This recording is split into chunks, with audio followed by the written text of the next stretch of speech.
Despite collecting Pokemon cards for so long, I hadn't traded in over 10 years.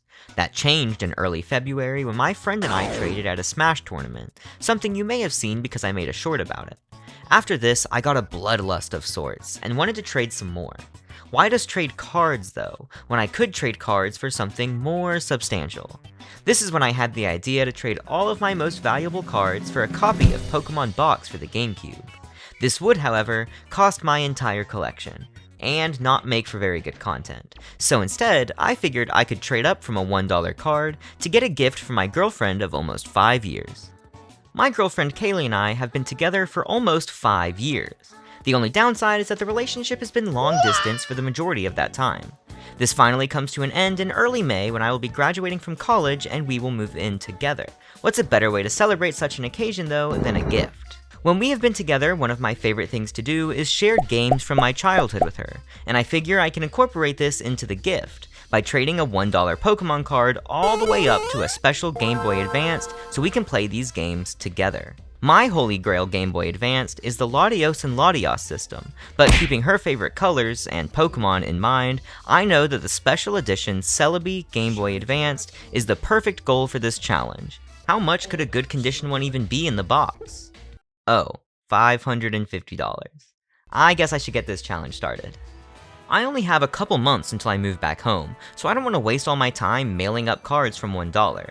So I'm going to take my first card to the place where my love of trading began, the local Smash Club. I've been going here for a couple years and have a decent read on my options for trade partners. After deliberating on what would make the perfect kickoff point, I landed on this $1 Gold Star Greninja from the Celebration set. This might seem like a random choice, but trust me, I know what I'm doing. This is Raul, a very talented Smash player who mains, you guessed it, Greninja. Raul is a big Greninja fan in terms of card collecting too, so this is where I'm gonna take this guy. Of course, he already had it, but he was willing to trade me this Raihan card he didn't really want, as he didn't even play Sword and Shield and has no investment in its characters. Personally, I think that's a loss, but hey, it brings our value up to about $9. Raul may not care about Raihan, but I know one of my friends, Zach, is collecting a lot of these full art trainers, so I took it to him. Zach, also a Greninja main in Smash, is the same friend who I traded with in that YouTube short. Him and I are big on trading based on personal value as opposed to financial value, in spite of some angry comments I got on that video. This plays to my benefit here, however, when he showed me the section of his book where he kept all of his duplicates, and said all of it was fair game. While it may have not been the most valuable option, I scoped out this $35 Darkrai V-Star from Crown Zenith, because I only have one more in-person friend to trade with, and I have quite the plan devised. This is Lewis, my friend and organizer of our local Smash tournaments. There are only 3 things that you need to know about him for this video though. 1, he likes edgy characters. He doesn't like rainbow rares, and he believes in the power of love. Because of this, I was able to pull off an exceptionally silly trade. I brought him Darkrai because I knew he would want it due to the whole edgy character thing, but I never could have guessed what he would offer in return. This is the Rainbow Rare Charizard V-Star from Brilliant Stars. It's worth about $90, and it's mine, partially because Lewis didn't care for it all too much, and he was being exceptionally nice due to the selfless goal I have set. Thanks, Lewis. This Charizard is probably worth enough for me to take it online, but I'm gonna take a risk beforehand. If you remember Zach from like one trade ago, you might be interested to learn that after him and I opened some cards on camera together, I learned he was a fan of Charizard. This is a pretty cool modern Charizard, so I took it back to him.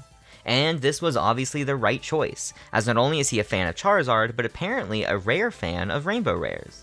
This allowed me to unlock the part of his binder not only reserved for duplicates, one to skip a few, and I negotiated my way into this Espeon VMAX alternate art. Once again, more than likely just because of my friend's generosity towards my lofty goal. Regardless, I didn't want to give him the time to rethink it, and left immediately, now ready to take things to the next level. Upon taking things online, I was immediately disheartened by how vast the trading space was and how hard it was going to be seen.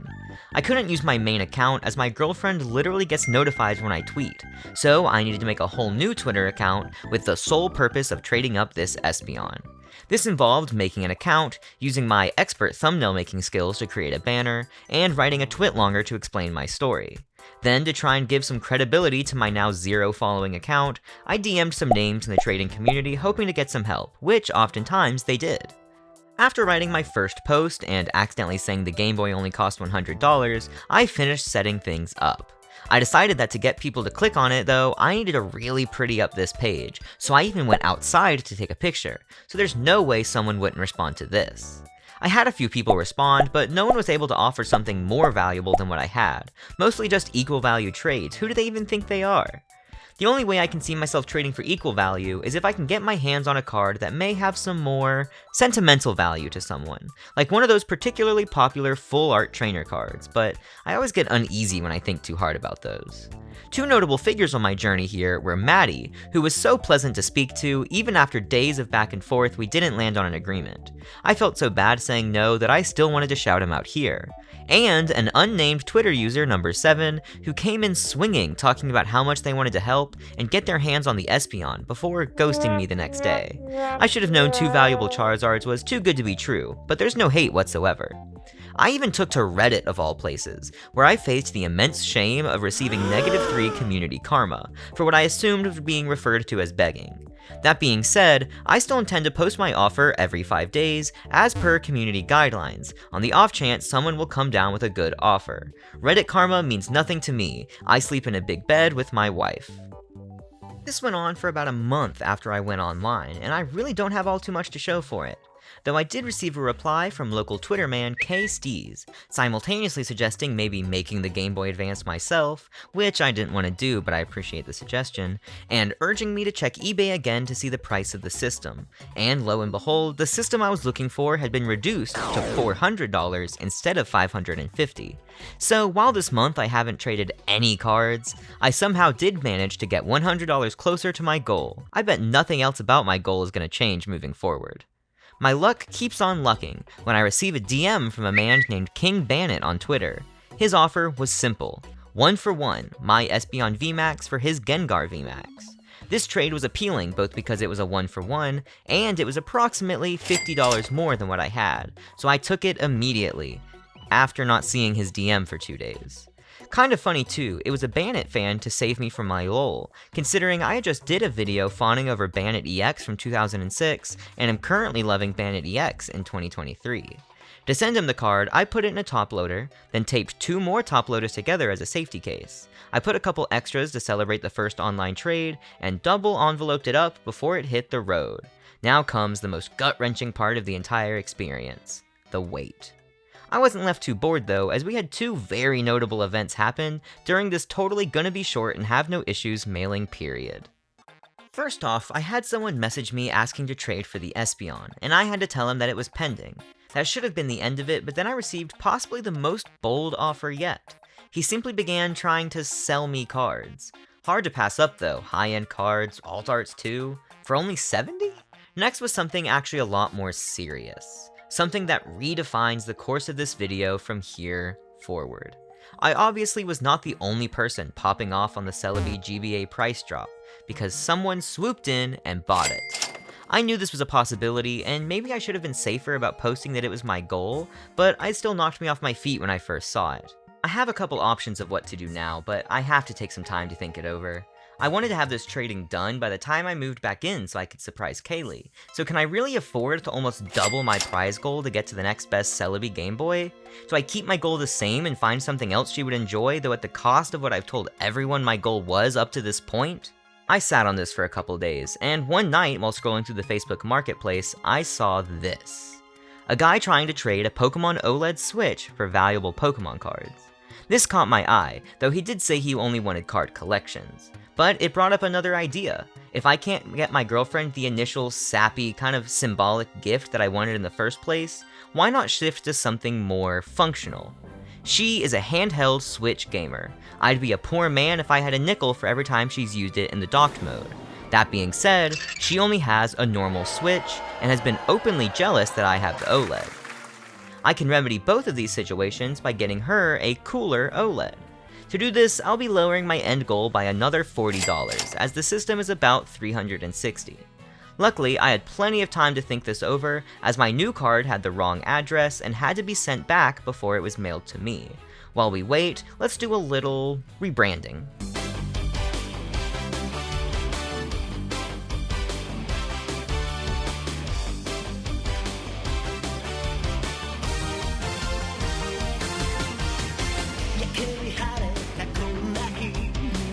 Now my Gengar has arrived, and it is an absolutely beautiful card. I love this card so much, I even have a sticker of it on my debit card, which gets me a lot of compliments. I can't recommend it enough. As hard as it is though, I'm on a mission, so I have to let go of the Gengar, listing it within 20 minutes of it arriving in my mailbox. And now, we wait. For like 4 hours, until I get an offer from Gem TCG28 to trade for this PSA 10 Umbreon GX.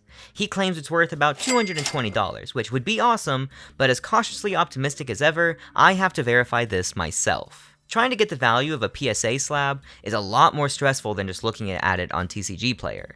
There are websites like PSA Cards, Price Charting, and even eBay that give market values, but all of these values are different and often seem to be incomplete. PSA Cards and Price Charting don't keep up to date, and eBay's search often picked up cards that aren't exactly correct and even leaves some out that are. After all this, I've decided based on recent sales and all of that, it probably averages to like $220, so I accept the offer. Luckily, our deal was made over the weekend, so I got a couple extra days with this guy, but now it's time to be put in my makeshift top loader case, an envelope, bubble mailer, and be sent off to its new home. Only a couple days later, we had this expertly packaged Umbreon in our hands, and, as is the name of the game, it is listed again within the hour. It's been a little bit since I shared one of the more fun offers, so here's something to tide you over while we wait for this Umbreon to get taken. I got a response on the Facebook Marketplace from a very kind individual wanting to make a deal. They didn't want the Umbreon, but they said if I could get up to a $300 card, they would go to the arcade, cash in tickets for an OLED, and trade with me, as long as I was willing to drive to them. I live about 7 hours away, and will probably be moving even further before I can get my hands on a $300 card. And I don't drive. So this offer, while it would have made for some insanely interesting content, is one I have to pass up on. But if you're watching this, kind stranger, I will award you with the most fun offer I have received thus far. In a much more achievable sense, however, I got in contact with Salter Dog from North Carolina. He wanted my Umbreon, and in return, I would get a PSA 10 Elisa Sparkle worth about $250. This was an offer I took, packing Umbreon back up and shipping it out. I was super excited about this Elisa Sparkle, and that excitement kept up for a few days, and dwindled as even more time passed.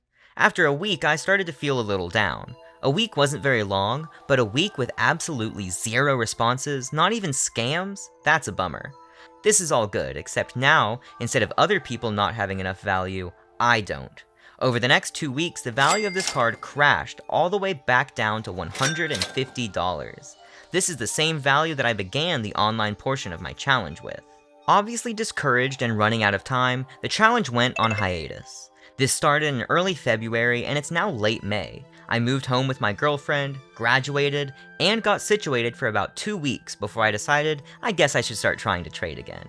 It would be harder now to keep it under my girlfriend's nose, but I have come so far already and just can't give it up.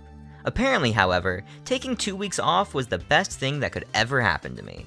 PSA 10 Elisa Sparkle from V-Star Universe, over the course of 1 month, has gone from a market value of $250 down to $150, all the way back up to $310, with a most recent sale of $350.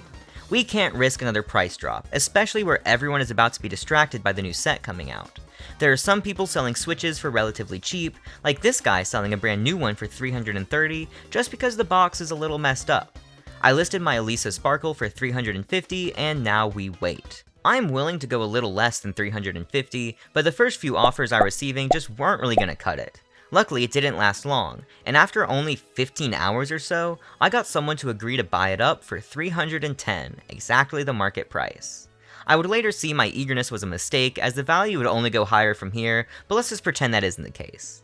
I was so excited to ship it to eBay's authenticators that I forgot to take a video of me getting it ready, but I can assure you the sale went through because of the huge amount I had to pay in eBay fees that we'll also choose to ignore. Now, all I need to do is find someone who can sell me a Switch for $310. First order of business is to message Gus Sells It on eBay to see if he can bring down his $330 to a $310. I put it all on the table and waited with bated breath until he responds with, "That is highway robbery. But I would love to help you reach your goal." Everything has fallen into place, and now all I have to do is wait for the Switch to arrive. I mailed it to my parents' house so my girlfriend wouldn't see it when it got on the doorstep, and after about a week, it came to my parents, and my mother was so kind as to drive it over before my girlfriend got home for work. Everyone comment, "Thank you, Tina," down below. I opened the box off camera, so I can't express to you how safely it was packaged, but I did repackage it just for the sake of giving you a bit of a reveal. Here it is, the fruits of our labor, with only a couple scuffs on the box and everything inside. There's only a couple hours until she gets home from the daycare, so I'm gonna clean up and set up the camera for the big reveal. The second I get the text that she's on her way, I put my phone on the tripod and I wait.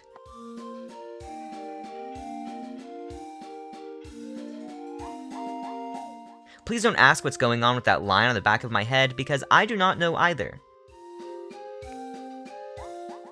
She didn't tell me she was going to stop at Starbucks, so the unsped up footage is approximately 25 minutes long.